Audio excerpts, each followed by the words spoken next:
Hello there once again, it's Jamie King. With me is my most loyal assistant, Major. Today we'll be making a very special breakfast, avocado, mushroom, and tuna sandwich with the over easy egg on top.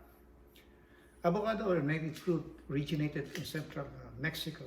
As such, sliced or mashed avocado has been eaten on some sort of bread, flatbread, or even tortillas. I modified avocado toast and combine it with different ingredients. I also add another toasted bread with tuna spread to wake up and complement the flavor of avocado.